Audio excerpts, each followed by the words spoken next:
राधा स्वामी, राधा स्वामी दयाल की दया, राधा स्वामी सहाय, राधा स्वामी।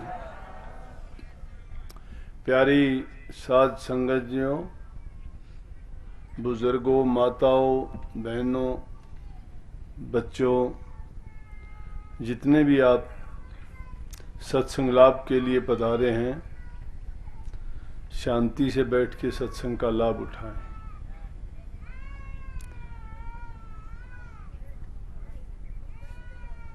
कई बार यहाँ से सत्संगियों ने आग्रह किया, जब भी जाते हैं 1 जाओ, 2 जाओ, 10 जाओ, सब जाके एक ही बात कहते हैं कि हमारे शिकर में भी सत्संग करो। साल में सत्संग तो होते ही रहते हैं, यहाँ नहीं तो आसपास में होता है।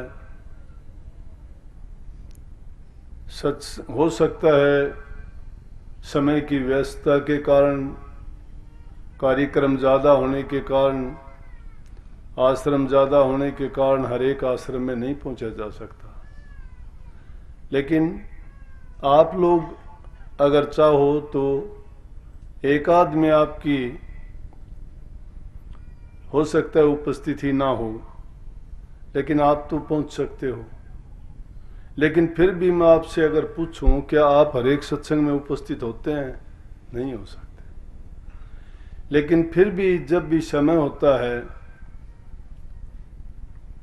उसके अनुसार फिर संगत के हिसाब से, आश्रम के हिसाब से मैं सत्संग का कार्यक्रम खुद बनाता हूँ कि किस आश्रम में सत्संग कब होना चाहिए, किस मौसम में होना चाहिए और कब वो सही समय होता है।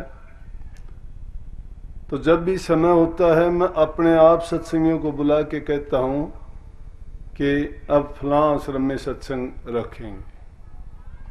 तो इसलिए एक तो मेहरबानी किया करो, ये नहीं कि जब कोई जाता है मन में आया उसी ने और कुछ तो कहना सुनना नहीं, एक बात कह दे खड़ा होके कि हमारे सत्संग कर चल के। अरे भाई, सत्संग नाम किसका समझते हो आप? अगर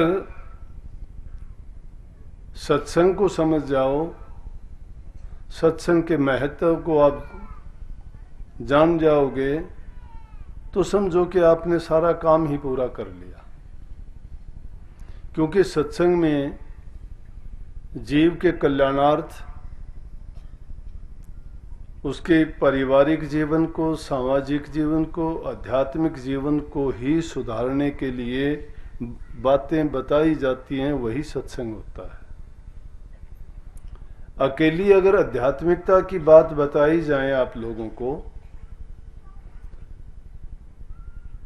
आपके व्यक्तिगत जीवन स्तर को ऊंचा उठाना, जीवन को चरित्रवान बनाना, बुराइयां उसकी मिटाना, परिवार में सुख शांति रखना, अच्छा चाल चलन, अपना काम खुद करना, किसी से हेरा फेरी, धोखा, छल कपट, बेईमानी नहीं करना, अच्छे गुणों को अपनाना, ये जब तक जीवन में नहीं आते हैं तो भक्ति या आध्यात्मिकता या परमार्थ के रास्ते में हम चलने के काबिल नहीं होते। अब इस बात को समझते नहीं हैं। एक भेड़ चाल दुनिया में बन गई, गुरु बना लिया, नाम ले लिया, लेकिन उसके बावजूद भी हम देखते हैं कि उनके चरित्र में, उनके रोजाना के जीवन में बदलाव कुछ भी नहीं आता है। अगर हमारे जीवन में बदलाव आ जाता तो दूसरे लोगों को जो बुरी आदतों में फंसे हुए हैं, जो बुराइयों से घिरे पड़े हैं, जो पाप और पुण्य में भेद नहीं समझते हैं, जो अज्ञान में बहे जा रहे हैं, उस अज्ञान को वो तभी छोड़ते, तभी उनको पता लगता कि सत्संगियों में हम में अंतर कितना है। अब जब सत्संगी उन्हीं लोगों के बराबर दिखाई देते हैं जो काम वो करते हैं, जिन बुराइयों में वो फंसे हुए हैं, और हम में भी वही बुराइयां हैं, तो हम में और उनमें अंतर नहीं आता है, तो फिर वो लोग कैसे ये तुलना करेंगे कि ये सत्संगी और हम सत्संगी क्यों नहीं हैं। बल्कि ऐसी हालत को देख के वो लोग सत्संगियों का जिनका नाम होता है उनका मजाक उड़ाते हैं कि जब सत्संगियों की ये हालत है उससे तो हम अच्छे हैं। वो लोग कहते हैं ऐसा। वो क्यों अच्छे हैं? वो कहते हैं कि कम से कम हम ये तो कह सकते हैं, ना हमने नाम लिया, ना हमने किसी गुरु का पल्ला पकड़ा, ना हमने कोई दीक्षा ली, हम तो अज्ञान में हैं। लेकिन जिन लोगों ने ज्ञान लिया है, जो अच्छे रास्ते पे भी चलते दिखाई देते हैं, जो एक धर्म की छाप जिन पर लगी है, और वो लोग भी उन बुराइयों से नहीं बचे हैं, तो हम तो उनसे बेहतर हैं। हम पर ना कोई धर्म की छाप है, ना हमने कोई गुरु की आड़ ली है, ना हमने किसी गुरु से दीक्षा ली है। इसलिए संतों ने जितने भी उपदेश दिए, सत्संग नाम इसका है कि सत्संग आदमी का सर्वांगीण विकास करता है। सर्वांगीण विकास में सिर्फ जो है आध्यात्मिकता नहीं है, सर्वांगीण विकास में है कि उसका व्यक्तिगत जीवन सही होना चाहिए। अगर हमारा चरित्र ठीक नहीं है, सारी बुरी आदतें, एक बुरी आदत नहीं है। कभी ये सोचते हो कि हमने एक शराब से, मांस से, इनसे छुटकारा पा लिया तो हम एकदम पवित्र हो गए, ये एक बात भी नहीं है। ये तो दो अलग से बुराइयां हैं। इनके अलावा तो और बहुत सी घातक बीमारियां हैं। जो बुराइयां हम तन से भी करते हैं, मन से भी करते हैं और धन से भी करते हैं, या उनको शास्त्रों में उल्लेख उनका किया गया है कि मन, वचन और कर्म से हम जो बुराइयां करते हैं वो 10 प्रकार के उन करते हैं। ये तो एक बुरी आदत है। अगर एक आदमी शराब पीने का आदी है, उसको लत है शराब पीने की, उससे बुद्धि खराब होती है, धन का नुकसान होता है, शारीरिक शक्ति क्षीण होती है, संसार में बदनामी होती है, उसका सब कुछ काम करना छोड़ देगा। जो शराब पिएगा उसको ना काम की परवाह, ना घर परिवार की परवाह, ना बच्चे संतान की परवाह, क्या करेगा? एक बुरी आदत लगा के वो इन चीज़ों को बर्बाद कर लेता है, और फिर उस आदत के वशीभूत ऐसा हो जाता है उसको नहीं छोड़ सकता। लेकिन ये बुराई अगर नहीं है, और वो आदमी अगर दूसरे किसी व्यसन में फंसा हुआ है, किसी को मिठाई खाने का अगर शौक हो जाए तो वो भी शराब जैसा ही है, किसी को निंदा करने की अगर आदत पड़ जाती है तो वो भी उस शराब जैसी बुराई है। अगर किसी को और दूसरी ऐसी ही बुराइयां, जिसने झूठ की लगाई है, जो जबान से किसी का बुरा करता है, शरीर से बुरा करता है, या मन में बुरी भावना रखता है, उन आदत को बना लेता है, तो उन गंदी आदतों से नहीं निकल पाता है। ये चीजें तो बाहरी दिखाने वाली हैं, लेकिन जो मन के बुरे काम हैं, वो उनकी बुरी आदतें हैं, उनका निकलना ही मुश्किल है। जब तक वो नहीं निकलती तब तक ये नहीं कहना चाहिए कि हम सही हैं, क्योंकि जब तक इंसान मन से खुश नहीं है, कर्मों से पवित्र नहीं है, भक्ति के रास्ते पर कैसे कामयाब हो जाएगा? तो उसको चाहिए कि पहले अपने जीवन को सुधारे, फिर घर परिवार में सुख शांति रखे। उसके निमित्त होने वाले जितने भी काम हैं, कितने काम हैं उसमें कि बूढ़े बुजुर्ग की सेवा है, आपस में बोलचाल से प्रेम प्यार होना चाहिए। सेवा एक प्रकार की नहीं, जितनी प्रकार की सेवा है, शरीर की सेवा है, धन की सेवा है, मन की सेवा है, विचार ख्यालात की सेवा है, फिर सूरत की सेवा है। जो इंसान अपने जीवन को अच्छा बना लेता है, जो इंसान मन से पवित्र हो जाता है और कर्म भी जिसका अच्छा और सच्चा है, वो इंसान भक्ति के रास्ते में कामयाब होने में उसको देर कभी नहीं लगती। लेकिन ताज्जुब की बात मैं कहूँ तो क्या कहूँ, मैं नित्य प्रति के जीवन में हर जीव की बात देखता हूँ मैं, क्यों मेरी सबकी आदत अलग अलग होती है।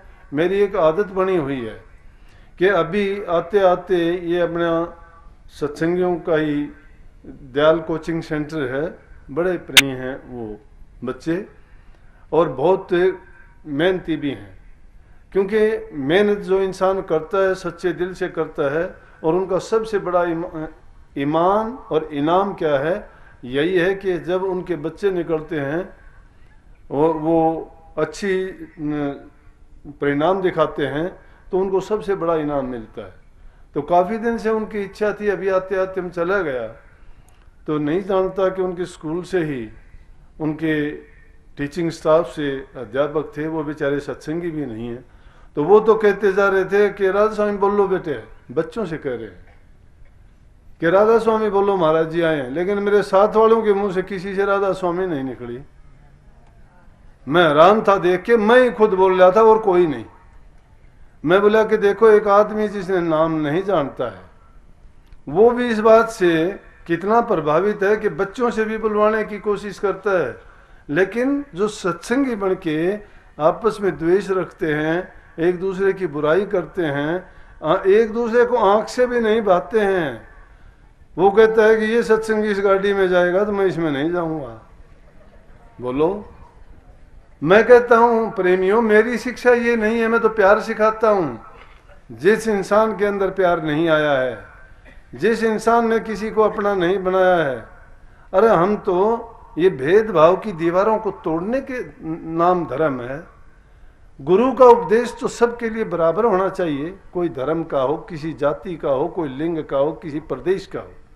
अगर लिंग भेद करते हैं, जाति भेद करते हैं, प्रदेश का करते हैं, या एक दूसरे से हम ऊंचा नीचा देखते हैं, बड़ा छोटे को देखते हैं, यहाँ तो राजा रंक भिखारी कंगले और सभी कुरूप और रूपवान, चाहे वो अपाहिज है, चाहे वो सर्वांग संपन्न है, चाहे वो कितना भी धनी है, चाहे वो कितना भी गरीब है, ये एक ऐसी जगह होनी चाहिए परमात्मा का, जो परमात्मा की दुनिया में सभी प्रकार के लोग रहते हैं, और हम परमात्मा का ही प्रचार करने वाले अगर ये भेद करेंगे तो फिर वो परमात्मा का प्रचार कहाँ हुआ? परमात्मा के गुणों का तो बखान किया ही नहीं हमने।